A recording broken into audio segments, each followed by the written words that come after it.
ओम काली काली महाकाली कालके परमेश्वरी सर्वानंदकरे देवी नारायणी नमस्तुते। ओम ह्रीं क्लीं छीं ह्रीं क्लीं प्रीं ह्रीं। ओम श्री रामाय नमः। ओम हानु हानु हानु हनुमते नमः। सभी लोगों को जय श्री राम, जय हनुमान जी महाराज की। आज हम एक शत्रुनाशक मंत्र है जिसका विधि विधान अपने इस वीडियो में बताने वाले हैं। शत्रुनाशक मंत्र किसी भी प्रकार का हो, किसी भी इष्ट का हो, किसी भी देवी देवता का हो, यदि शत्रुनाशक मंत्र है तो वह भूत प्रेत शक्तियों के ऊपर भी भारी पड़ता है, क्योंकि भूत प्रेत शक्तियाँ, तंत्र शक्तियाँ, नकारात्मक ऊर्जा, ये हमारे शत्रु होते हैं। कहीं ना कहीं ये हमारे शरीर को क्षति पहुँचाते हैं। तो जिस मंत्र की हम आज आपको विधि विधान बताने वाले हैं, यह भूत प्रेत बाधा का हरण करने वाला मंत्र भी माना जाता है, लेकिन शत्रु विनाशक विशेष मंत्र है। इस मंत्र का यदि आप प्रयोग करते हैं विधि विधान के साथ तो शत्रु पूरी तरह पागल हो जाते हैं, शत्रु की बुद्धि स्तंभित हो जाती है, शत्रु के व्यापार पूरी तरह खत्म हो जाते हैं और शत्रु हमेशा के लिए समाप्त हो जाते हैं। लेकिन ऐसे मंत्र हमेशा सोच समझ के प्रयोग करना चाहिए। यह भूत भविष्य जानने की क्षमता भी आपके अंदर पैदा करता है, तो यह विशेष मंत्र तो माना ही जाता है, लेकिन शक्तिशाली और खतरनाक मंत्र भी है। यदि इस मंत्र की साधना करते समय, प्रयोग करते समय हम छोटी सी भी चूक करते हैं तो यह मंत्र कभी कभी हमें नुकसान भी पहुंचाता है। चलिए इस मंत्र का हम विधि विधान आपके आग्रह पर बता रहे हैं, क्योंकि बहुत सारे लोगों ने टेलीग्राम से संपर्क कर इसका विधि विधान मांगा था। वैसे हमने यह श्रवण करने के लिए मंत्र आपको उपलब्ध करा दिया है हमारे चैनल पर, तो इस वीडियो से रिलीज होने के पहले वाला वीडियो आप देख लीजिएगा तो आपको इसका श्रवण उपलब्ध हो जाएगा। यह मंत्र श्रवण करने से लाभ देता है, क्योंकि शत्रुनाशक मंत्र है और शत्रुनाशक मंत्र हमेशा भूत प्रेत शक्तियों पर बहुत ज्यादा भारी पड़ते हैं। सुन के देखिएगा, हो सकता है आपकी बाधा का इस मंत्र से हरण हो जाए। हाँ, बल्कि प्रयोग करना है, इस मंत्र को सिद्ध करना है तो गुरु सानिध्य में ही करें और गुरु के आदेश पर ही करें। कहीं भी कोई भी त्रुटि नहीं छोड़ें, तभी करें, क्योंकि सिद्ध करते समय, प्रयोग करते समय इसमें गलती की गुंजाइश बिल्कुल नहीं है। मंत्र को एक बार हम श्रवण कराते हैं और फिर इसकी दोनों विधियां आपको बताते हैं कि भूत भविष्य इस मंत्र के जरिए कैसे जानेंगे और शत्रु का विनाश आप कैसे करेंगे। ओम ऐं ह्रीं श्रीं दुं हं फट् कनक वज्र वैडूर मुक्तालंकृत भूषणे यहि यहि आगच्छ मम कर्ण प्रवेश भूत भविष्य वर्तमान काल ज्ञान दूरदृष्टि दूर श्रवणम रोहि रोहि अग्नि स्तंभनम शत्रु स्तंभनम शत्रुमुख स्तंभनम शत्रुगति स्तंभनम शत्रुमति स्तंभनम परेशान गतिम मतिम सर्व शत्रुणम भाग्रह्मण स्तंभनम कुरु कुरु शत्रुकार हानि करी मम कार्य सिद्ध करी शत्रुणाम उद्योग विध्वंस करी वीर चामुंडनी हाटक धारणी नगरी पुरी पट्टन स्थान सम्मोहिनी साध साधिनी। ओम श्रीं ह्रीं ऐं ओम देवी हन हन हुम फट स्वाहा। इस तरह का देखिए मंत्र है और इस मंत्र की आज जो हम विधि आपको बताने वाले हैं, हमारे एक साधक है मंडला क्षेत्र में, उन्होंने इस मंत्र की साधना करी है और जो विधि उन्होंने प्रयोग करी साधना करते समय वही विधि हम आपके सामने प्रस्तुत कर रहे हैं। क्योंकि यह मंत्र पहले भी श्रवण करा चुके हैं और इसकी विधि हम पहले भी बता चुके हैं, जो कि हमारे गुरु के द्वारा इस मंत्र की विधि बताई गई थी। लेकिन क्या है, विधियों में हमेशा परिवर्तन होता रहता है। साधक लोग साधना करते हैं और जिसका मंत्र सफल तरीके से सिद्ध हो गया वह विधि हम आपके लिए उपलब्ध कराते हैं। ये प्रयास करते हैं कि हो सकता है यह विधि आपके काम आ जाए और आपको भी इस मंत्र में सिद्धि मिल जाए, क्योंकि तंत्र मंत्र ये सारी चीजें रिसर्च का विषय होती हैं और हर क्षेत्र में, हर कोने में अलग अलग जगह मंत्रों को सिद्ध करने का तरीका अलग होता है, पूजा करने का विधान अलग होता है, अपनी अपनी विधियां होती हैं। ठीक है, तो आप ध्यान देकर इसकी विधि को सुन सकते हैं। दोनों प्रकार की हम विधियां इसमें बताने वाले हैं, शत्रुनाशक भी और काल ज्ञान पाने की सिद्धि भी। चलिए इस मंत्र को सबसे पहले तो सुनकर कंठस्थ करिएगा और कंठस्थ करने के बाद इस मंत्र का विधि विधान करने का प्रयास करिएगा। इस मंत्र को विधि विधान करने के लिए कुछ चीज़ों की आवश्यकता पड़ती है, जिसमें मंदरा विशेष मानी जाती है और बलि विशेष मानी जाती है। तो इन सारी चीज़ों का आप इंतजाम करेंगे। हाँ, हमसे यदि इस विधि की आप शुरुआत कर रहे हैं, हमारे जरिए इस विधि को प्राप्त कर रहे हैं, तो ध्यान दीजिएगा, हमारे यहाँ जीव हत्या वर्जित मानी गई है, लेकिन हमें बलि चढ़ाना ही है, जीव हत्या भी नहीं करनी। तो इन सब चीज़ों का ध्यान दीजिएगा, इसीलिए विधि पूरी सुनिएगा ताकि आपको सारी चीज़ें समझ में आ जाए कि जीव हत्या भी ना हो और आपकी बलि भी समर्पण हो जाए और आपको मंत्र में सिद्धि भी मिल जाए। इस मंत्र की शत्रुनाशक विधि इस प्रकार है। सर्वप्रथम घोड़सार, वो जहाँ घोड़े बनते हैं ऐसी जगह की मिट्टी, शमशान की मिट्टी, जहाँ बकरियाँ बनती हैं ऐसी जगह की मिट्टी, आप इनमें से तीनों में से एक जगह की मिट्टी ला लीजिए, थोड़ी सी, इतनी सी ला लीजिएगा जिसमें आप एक पुतले का निर्माण कर सकें। अपने शत्रु का ध्यान करते हुए मिट्टी में जल डालकर आपको एक छोटा सा पुतला बनाना है और शत्रु का ध्यान करना है कि यह हमारा शत्रु है जो भी आपको प्रताड़ित करता है। कई लोग क्या करते हैं कि लोगों के मन में विचार रहता है कि हमारा शत्रु हमारे ऊपर तंत्र मंत्र टोना टोटका प्रभाव डाल रहा है, ऐसा हमें शक होता है। लेकिन कई बार ऐसा होता नहीं है, शत्रु हमारा हमें तंत्र मंत्र से नुकसान नहीं पहुंचा रहा होता है। तो जब सामने वाला शत्रु दोषी नहीं होता है और उसके ऊपर हम शत्रुनाश का प्रयोग करते हैं तो कभी कभी हमें कष्ट झेलना पड़ता है। तो इन सब चीज़ों का ध्यान दे लीजिएगा कि आपका शत्रु वास्तविकता में दोषी है या नहीं है। यदि वो दोषी है तभी ऐसी विधियों का आप प्रयोग करिएगा।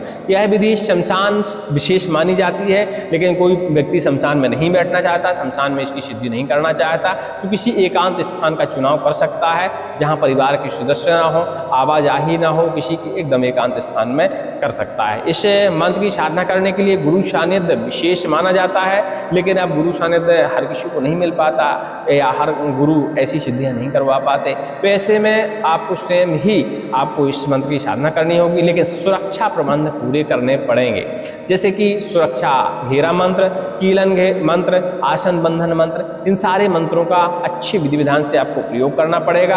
और आसन बंधन मंत्र, कीलन मंत्र, घेरा मंत्र, ये सारे मंत्र विधि विधान हमारे चैनल पे उपलब्ध है, तो आप जाके देख सकते हैं कि कैसे उन मंत्रों का प्रयोग किया जाता है। तो इनका प्रयोग जरूर करें। कवच जरूर धारण करें। अब एकांत अपना स्थान चुनाव कर लें, वहाँ एक लकड़ी का पटा बिछाएं, उसके नीचे गऊ के गोबर से लीपन जरूर। पटे के ऊपर काला कपड़ा आप बिछा दें और जो पुतला आपने बनाया था दाहिने तरफ उस पुतले को आप रख दें। बाएं तरफ एक दीपक, थोड़ा सा चावल या गेहूं एक मुट्ठी वहां रखकर उसके ऊपर एक दीपक रख दें, जिसमें 3 बत्तियां, 3 मुँह वाली बत्तियां आप उसमें डालें। दीपक में सरसों का तेल डालें और दीपक को प्रज्वलित करें। दीपक को ही आप इष्ट मानकर उसकी विधि विधान से पूजा करें। स्नान, ध्यान, धूप, दीप, नैवेद्य सारी चीजें अर्पण करें। उसके बाद अपना आसन भी काले रंग का चुनें और काले रंग के आसन पर आप बैठ जाएं। आसन बंधन करें, कीला घेरन करें, कवच धारण करें, माला का पूजन करें। माला इसमें रुद्राक्ष की माला, कमलगट्टे की माला, चंदन की माला आप प्रयोग कर सकते हैं। और आसन पर बैठने के बाद पूजा विधि विधान अपनी संपन्न करने के बाद मंत्र जो हमने आपको श्रवण कराया है इसकी आपको 11 माला जप करनी है। और 11 माला जप करने के बाद इसका आपको 1 माला घी के साथ या हवन सामग्री के साथ होम भी लगाना है, हवन करना है। और हवन करने के बाद इस मंत्र का जप जो है आपका संपूर्ण हो जाता है। इसके बाद आती है प्रयोग करने की बारी। तो जो देखिए पुतला आपने बना के अपने सामने रखा है, उस पुतले को प्रयोग में लाने के लिए शत्रु की कोई ना कोई चीज़ आपके पास होनी चाहिए। वस्त्र हो सकता है, नाखून हो सकते हैं, बाल हो सकते हैं, इनमें से कोई भी चीज़ आपके पास होनी ही होनी चाहिए। वह आप पुतले के अंदर डाल दीजिए। आँख बंद करके कर्ण चामुंडी का या कर्ण पिशाची का ध्यान करिए और ध्यान करने के बाद इसी मंत्र का कम से कम 21 बार आप पाठन करिए। हाथ में मंदरा उठाइए और मंदरा लेने के बाद पुतले को बढ़िया से मंदरा से नहलाते जाइए और मंत्र का आप पाठन करते जाइए। यह कार्य पूरा होने के बाद माता से प्रार्थना करिए, कर्ण चामुंडी से या कर्ण पिशाची से प्रार्थना करिए कि मेरे शत्रु का शमन हो जाए, शत्रु की बुद्धि स्तंभित हो जाए, शत्रु पूरी तरह बर्बाद हो जाए। अपनी प्रार्थना करने के बाद कम से 1.25 फीट का गड्ढा वहीं पे आप पास में खोदिए और गड्ढे के अंदर उस पुतले को आप बढ़िया से काला कपड़ा नीचे बिछाकर उस पर वो पुतला आप रख दीजिए।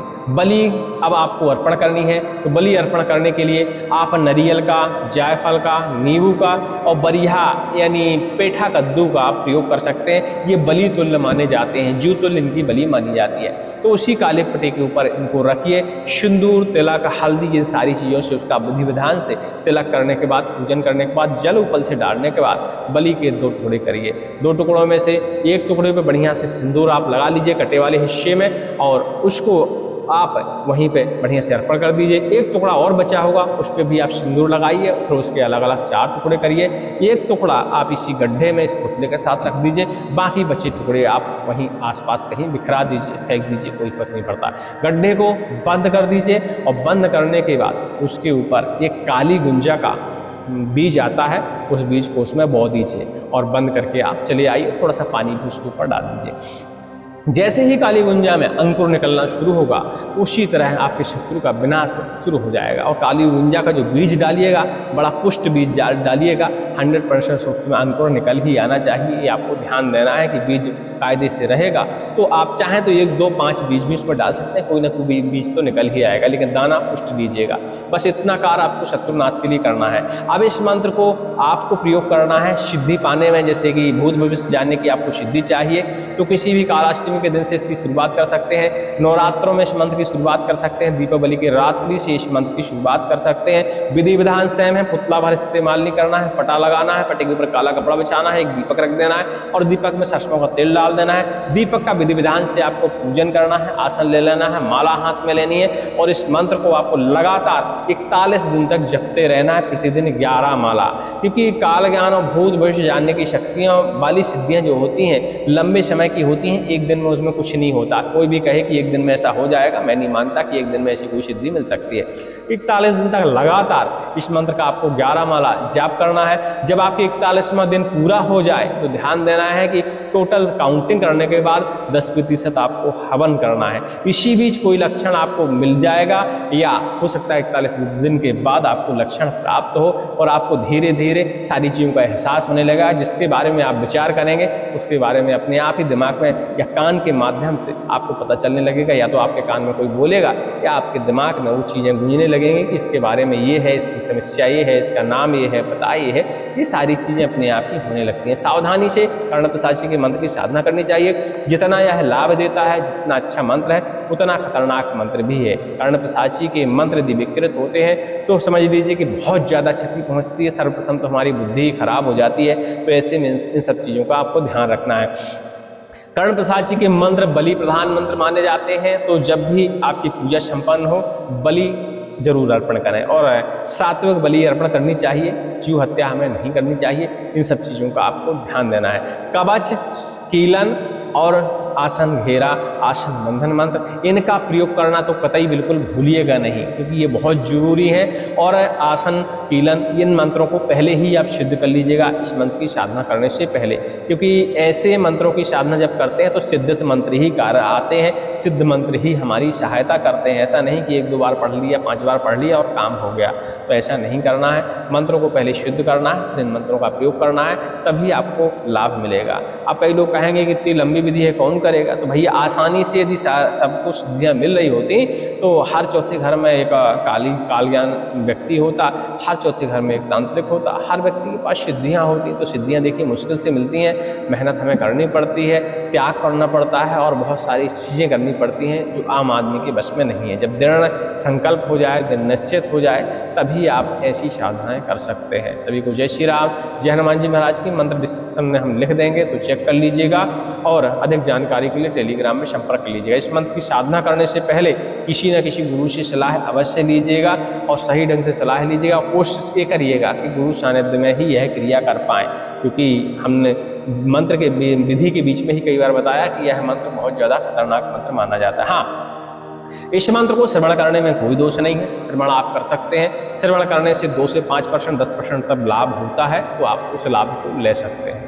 ठीक है, जय श्री राम। और आगे की जो विधियां हैं इसी मंत्र की, क्योंकि बहुत सारी विधियां हैं और अलग अलग क्षेत्र में अलग अलग तरीके से इस मंत्र को सिद्ध किया जाता है, तो एक आध वीडियो और हम बताएंगे कि बुंदेलखंड में इस मंत्र को कैसे सिद्ध किया जाता है। ये तो हमने मंडला क्षेत्र का आपको बता दिया, मंडला क्षेत्र में इस मंत्र की साधना कैसे करते हैं। हमारे बुंदेलखंड में भी इस मंत्र की साधना की जाती है, क्योंकि कर्णप्रसाची का एक मंत्र नहीं है, इनके बहुत सारे मंत्र हैं, लेकिन विधियाँ सबकी सेम होती हैं, लगभग मिलती जुलती होती हैं। तो किसी और वीडियो में हम बुंदेलखंड वाली विधि भी आपको बताएंगे। जो लोग मांग करेंगे कि हमें बुंदेलखंडी विधि की जरूरत है, वो विधि भी हम आपको बता देंगे। फिर आपको तय करना है कि कौन सी विधि आप प्रयोग करेंगे और कैसे मंत्र का प्रयोग करेंगे। हाँ, मंत्र का चाहे पिशाची का मंत्र हो, चाहे यक्षिणी का मंत्र हो, चाहे देवी देवताओं का मंत्र हो, इनका यदि परोपकार में, दूसरों का भला करने में आप प्रयोग करते हैं और ऐसी भावना लेकर आप मंत्रों की सिद्धि करते हैं तो नुकसान की गुंजाइश कम रहती है। लेकिन ध्यान दीजिएगा, इनको फिर परोपकार में ही आपको प्रयोग करना पड़ेगा। अपने हेतु बहुत कम करेंगे तो ही लाभ मिलेगा। तो देख लीजिएगा, मंत्र तंत्र जो है परोपकार के लिए ही होते हैं, तो इन सब चीज़ों का ध्यान देते हुए ही आपको मंत्रों का प्रयोग करना है। सभी को जय श्री राम, जय हनुमान जी महाराज की।